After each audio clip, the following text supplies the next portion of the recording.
Some people are born broken. Others are broken by the world. Walter Sullivan. He was forgotten, and that might be worse. To the outside world, Walter Sullivan is just a serial killer. Just a name in the paper. 19 victims. A ritual. An urban legend wrapped in a curse. But Silent Hill doesn't deal in cliches. It digs deeper. Walter didn't start out as a monster. He started as a baby.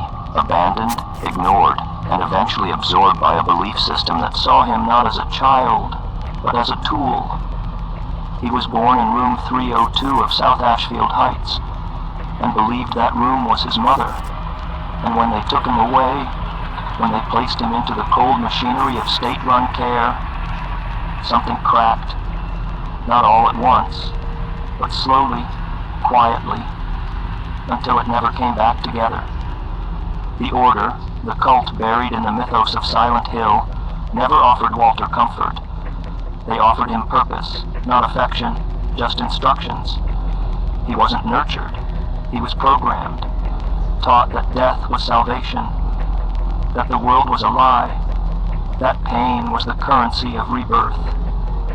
When a child grows up believing they are unloved, they look for meaning wherever they can find it, and Walter found it in blood. His murders weren't chaos. They were order, sacred, structured.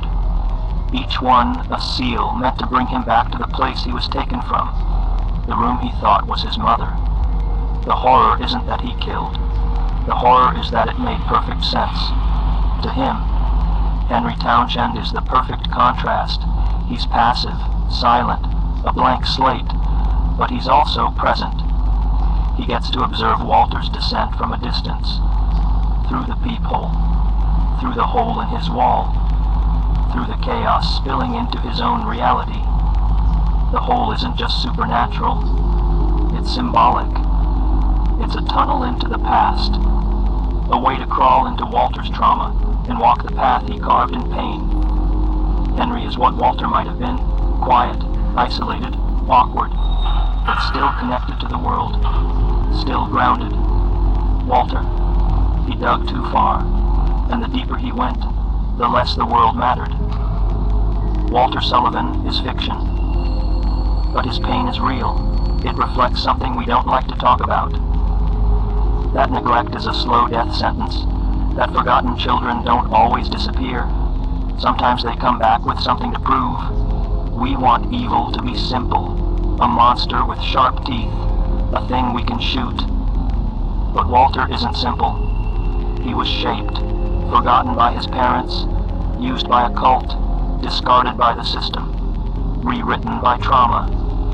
And he filled that emptiness the only way he knew how, by becoming the center of a story where he mattered.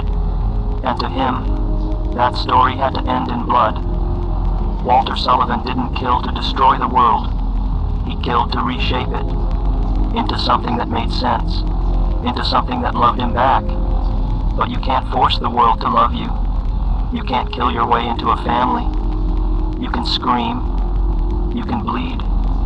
You can carve 19 names into the floorboards and wait for salvation to crawl out of the hole in your wall. But in the end, all you'll hear is the silence you grew up with, answering back.